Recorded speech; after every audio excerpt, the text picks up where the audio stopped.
What happens when it starts to rain and your house starts to flood?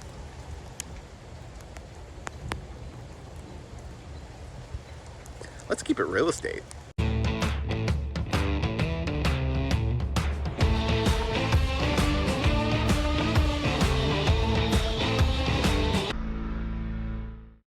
everybody, what's up? I hope you're doing well. Welcome to the third episode of Keeping It Real Estate. I was sitting on my deck and I was working and I knew a storm was coming, which I love, and I thought, man, I should do some kind of episode for Keeping It Real Estate. What better episode to do than about foundations? Now, when you're purchasing your home, sometimes in the seller's disclosure, there might be some issues with the foundations in the past. Maybe work has been done on it and it's warranted. Maybe they've had evidence of water in the past, but no current issues. You have to take all that with a grain of salt and do your due diligence when you're purchasing a home and have it inspected properly. Now, sometimes your main inspector will flag an issue and bring your attention to it, but past that, you really need to get an expert to look and make sure that there's no issues with water getting into the foundation area because it's not being drained away properly. And even beyond that, there are all kinds of things that could affect your home and the fact that water could get into it. Some homes, especially here in Missouri, have sump pumps to kind of keep the water away from the house, and they do a great job of that, but they have to be in working order. So make sure you have that looked at, because the last thing you want to happen is for your house that you just moved into to have a massive water issue and literally rain on your parade with your new home. Picture this scenario. You're sitting at home, you just moved in, and you've all unpacked and you feel good. It's your new house, woohoo! And then it starts to rain. And it starts to rain a lot. You're like, it's not that big of a deal.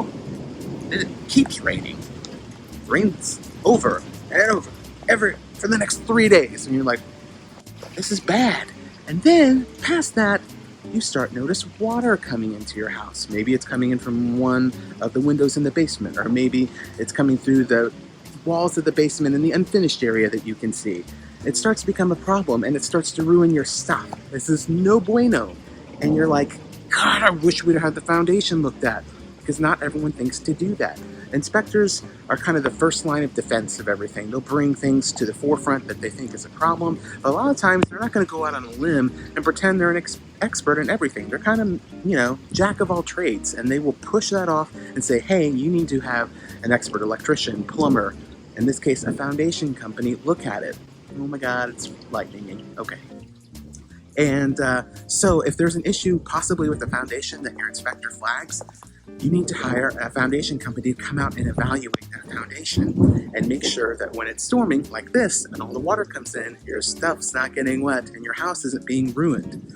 So it's very important to have that done. Sometimes it's overlooked because it's a beautiful day when you bought the house. It's a beautiful day when you did your inspections. But we all know storms come, water comes, and we want to make sure it's outside and not in your house. So I'll also say that this applies to you as a seller as well. If you've had issues with water in the past, you need to make sure and disclose it so that it's on the front end. Hopefully you've taken care of it. The problem's been mitigated. Sorry, I got a call on my cell phone. It cut my camera off. So when you have that foundation work done, make sure it's done by a professional company, that you have it warranted, and that you keep documentation, all of that. So who wants to live in a wet house? No one does. It's raining a lot. But speaking of rain, this week's photo no-no is weather related, because why not? It's raining and storming outside. This is not visual effects, I promise. There's not my kid with like a garden hose spraying it and they're like having thunder sounds. It's really raining right now, but I'm dumb and I like to do crazy things. So, but this week's photo no-no, speaking of weather, curb appeal is important, but sometimes you just need to wait a little bit before you take that outside photo. Look at this one. It was a dark and stormy night, and we decided to take this photo of our house. Maybe it's Halloween, I don't know, but sure as heck does not point to, look at this beautiful place. I mean, ideally, like you'd have it right after a storm when the clouds are kind of pretty, maybe there's a rainbow behind the house, and oh it's perfect. But sometimes you just need to be aware of what your home looks like at the time of day you're taking it. That goes for the time of day, literally, because sometimes noon's not the best because like the shadows can be really harsh. Sometimes morning's better, evening's better, depends on which way your house is facing. But you know, try and take it when it's a pretty day outside. Like this house here, great house, but really we could have waited just a little bit to take that outside photo. Anyway, so that's this week's photo no. And yeah, so that's about all I have for this week's Keeping It Real Estate. It's kind of a quick episode because it was raining and I thought I'd take advantage of the rain. I love the rain. Look at this. Yes, it's amazing. So I'm gonna go back to work on my laptop, writing up an offer, and enjoy this rain in my really soaked shirt now. So hope you enjoy this week's episode. Take care, and I'll see you next time on Keeping It Real Estate.